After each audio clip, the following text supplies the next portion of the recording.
Animal industry, the Sugar Regulatory Administration, the National Dairy Authority, and marketing, planning, monitoring, and evaluation, management, project management, risk monitoring services of the BOP from 2022 to 2024. Tourism, pero taga-DA na po siya until 2021. And as Express, our communities, maraming salamat po sa inyo. Please pour the oil.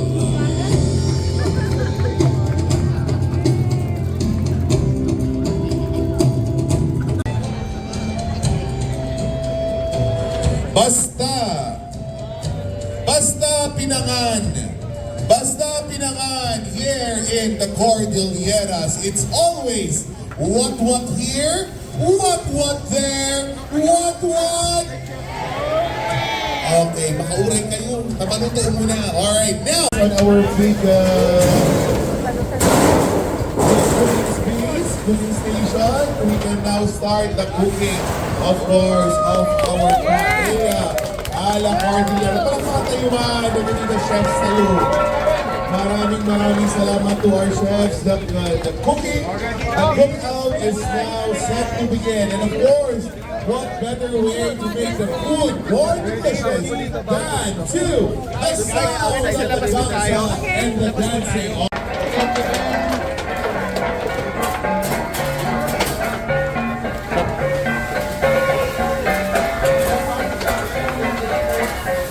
Of course, we can invite our guests so we can go ahead and come closer to the stage to watch our performance.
natin ang Baguio State University Content Cultural Group. Ayan, so our chefs have started cooking the paella a la Cordillera. I think we began with our proteins. Okay, so nakita ko, nilagay na po ang mga ornok, ang mga manok.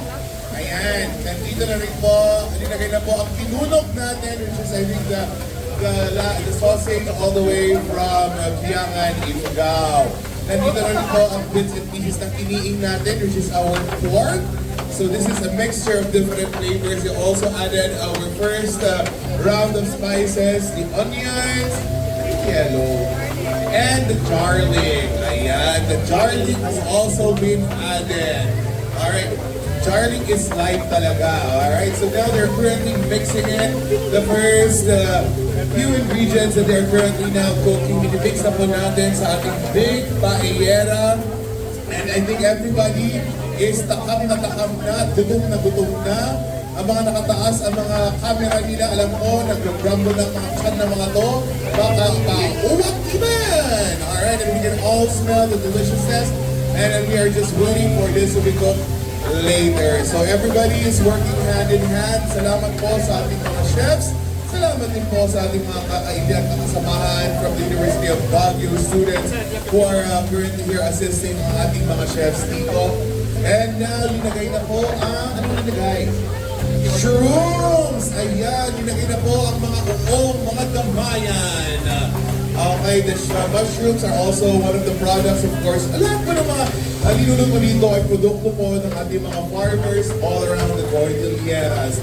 So now, the mushrooms have now been added, and now another set of mushrooms. Ayan, dalawang set ng mushrooms naman dito.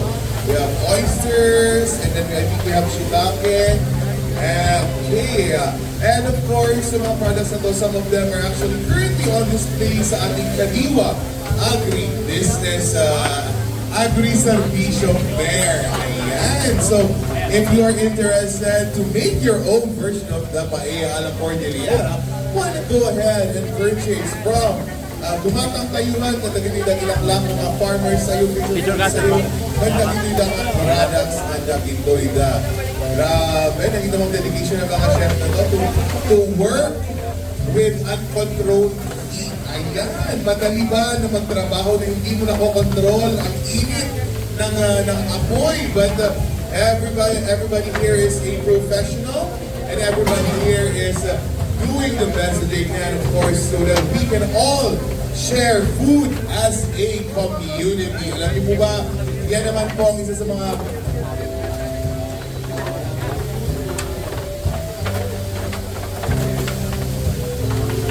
alright, and of course, isa po ang pinaka-basic tenets to our officials, to USEC, ASEC, Governor Edduba, DA, please come down later for the ceremonial pouring of our heirloom rice.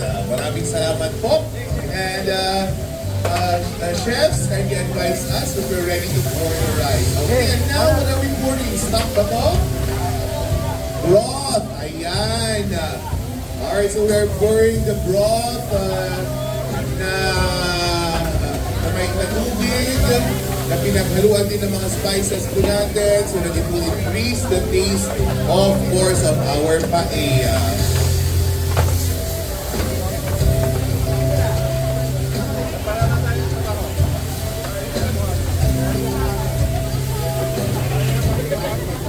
And of course, everybody is doing their job so that all of us can go ahead and of course enjoy this paella. Alam nyo, guys, ang isa sa mga pinaka-basic na Filipino values na of course isa rin na makikita na value dito sa Cordillera is the act of eating together. At inabong tayo, itubong tayo, akunan tayo.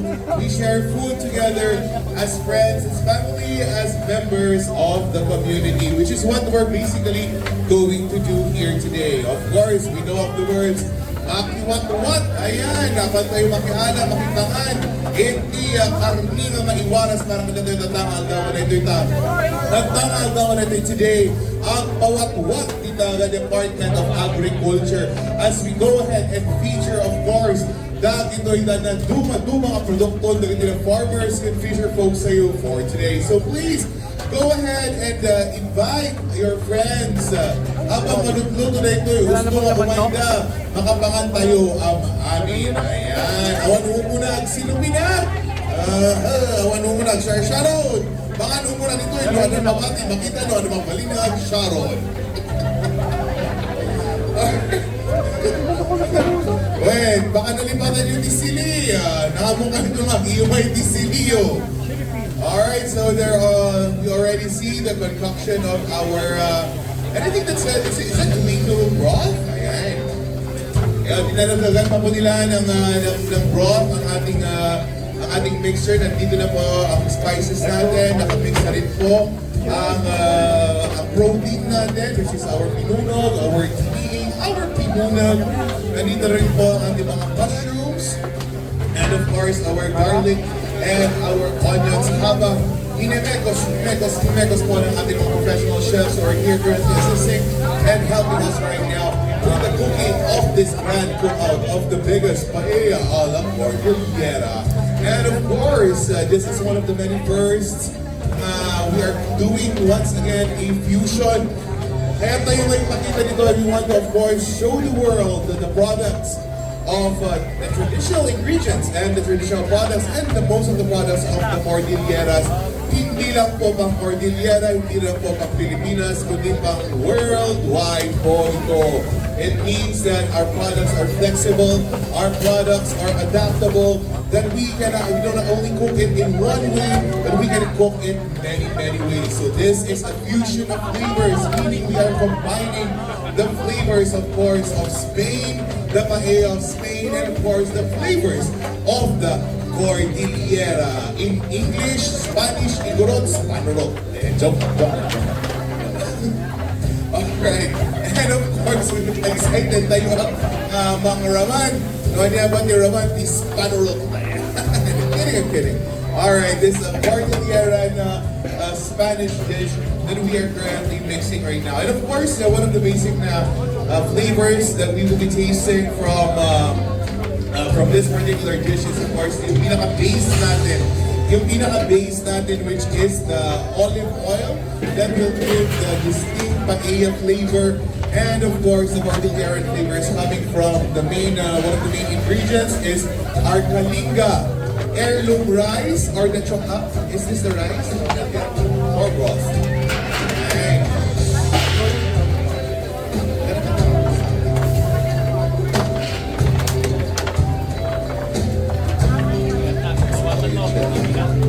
Anong broth pala yun, Chef? Pwede bang malaman kung anong nasa loob ng broth natin?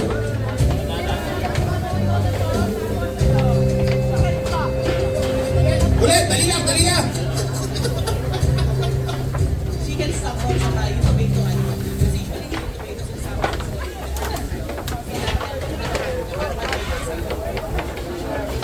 So, the stock that they are pouring, it's actually chicken stock and tomato. Kasi usually, separate yung luto niya, but now you mix the tomato and the chicken stock. So, ang tawag po dyan ay chi-tomato. Joke lang. Chikamatis! Ayun! That's it! That's chikamatis soup. Chicken tomato soup. Ayun. So, na mag-combine. Kasi it's a fusion of dishes, so let's use the words also. Ganon. Alright. Pwede rin kamanolo. Alright, so the stock that they're pouring is a mixture of chicken stock and of course kamatis tomatoes. And actually, ito rin the soup that we're making. Kasi parang nagiging sopas na, naging broth na ito nakita natin, naging stew na ito nakita natin sa harapan natin. This is of course what we'll have in the cooking of our rice. Na maikabilin nila our Kalinga heirloom rice. So, ayan, so we have of course the heirloom rice, the chong-ak from the province of Kalinga, specifically from Basil. Ayan, and is considered one of the varieties of the heirloom rice that has the highest nutritional value and is considered isa sa mga varieties ng heirloom rice sa Basil na pinakanaluknong one of the softest varieties of rice na mailuto. And of course, we have the different ingredients also. We of course have our highland vegetables. I'm sorry, can we have our guests down here please for the pouring of our heirloom rice? Ayan. Our guests, please, can we leave one pan? And do you see that? The heirloom rice is being poured by our chefs, and of course, our guests will be joining us also for the pouring of our chong-ak or the heirloom rice. Ayan. Actually, we're about to shop in my many travels around Cordillera. It will be the first time that I will be tasting this chong-ak, this particular variety of heirloom rice. And I hope that this also inspires everyone to support our products here in the Cordillera. Kasi alam mo ba, ang heirloom rice, sa mga fans, sa mga fitness people dyan, pagpakapang heirloom rice. The fructose or glucose content na. So nga, heirloom rice is perfect for a fit body. Ayan. Ang diet ko kasi hindi heirloom rice. Okay. Now we have our Undersecretary, our Assistant Secretary, our Governor, and of course the Regional Executive Director. Everybody please, our media personnel, kindly align yourself for the picture taking of our officials in the ceremonial pouring of the chong-ak or our heirloom rice. Ayan. Alright. More rice? Yes. Rice is life. Ang kanin ay buhay at kabuhayan. One, two, three. Pour the rice. Ayan. Don't bring ang masasayang para kasi papakainin nito tayong lahat. Okay, maraming salamat po to our officials. And of course, thank you very much also lahat po ng tulong na assist sa atin in making this beautiful day and this beautiful the cooking of our food possible. Maganda kayo ang amin. And of course, isa po sa mga ingredients din na dinadagdag po natin para sa pagluluto ng ating paella. Alam po, it was of course our highland vegetables. Nakita po natin na we placed our mushrooms. Ayan, yung mushrooms na yan po ay nanggaling po. Ayan, at lumalabas din po ang haring araw. Yan lang pala ang kailangan ni haring araw. The sun only needs the beautiful smelling aroma of our paella a la Cordillera to draw it out. Alright, and of course, so the spices that we're using, our garlic, our onions, and of course our tomatoes. I think from what I know is that they're also products all the way from the Cordillera, especially the vegetable producing communities natin from Benguet and also from Mountain Province. And of course, we cannot also forget kahapon, bumisita po kami sa Secretary's Cottage and we saw the preparation na nagapo in the University of Baguio students being led by our chefs, of course. They were actually preparing the proteins natin. Isa sa mga main ingredients that they're actually preparing is the kiniing. Ayan. Kiniing, if for everyone, for people there who do not know, is one of our preserved meat products. Okay, so actually all around the Philippines, hindi lang sa Cordillera, and in the different parts, of course, of the Northern Cordillera, all around the Philippines, we do have our indigenous peoples, our ethno-linguistic groups, sa mga iba't iba po mga katribo natin, sa iba't ibang parte ng Pilipinas, may process po tayo kung saan nag-preserve po tayo ng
Di man, at inisip mo kay mama. Tagabagyod. Yung bago.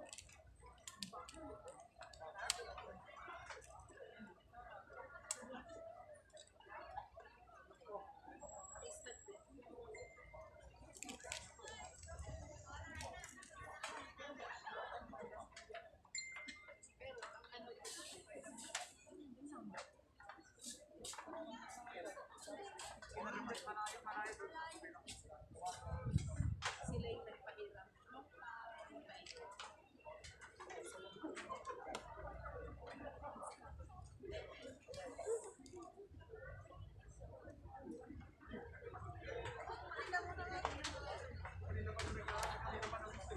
Story. Thank you so much. Sasandok na sila. Ito na po yung sasandok.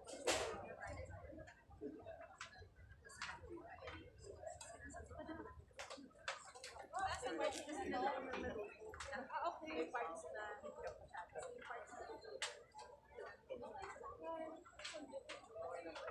for serving. Yeah.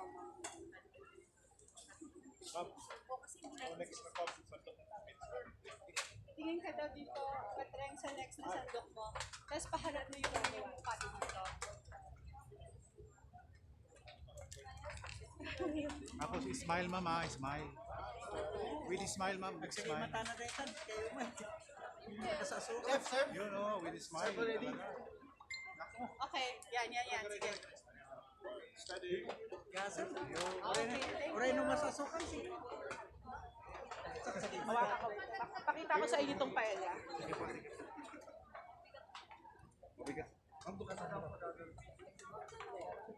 Napipicturean lang nila. Ay, GMA pala to.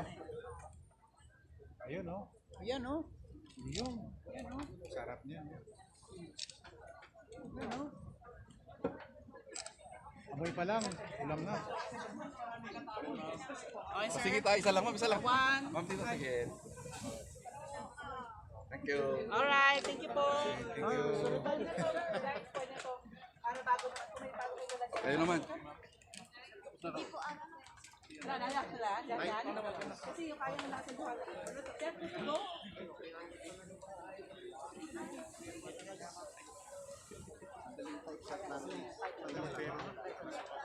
Okay.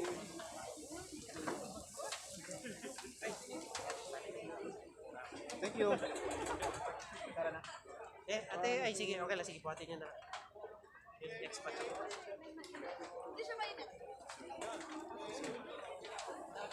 Hirap ka? Mahirap na, mahirap. Saan na idadala? Ito sabi niya. Ay. Ano na pala yun? What's up?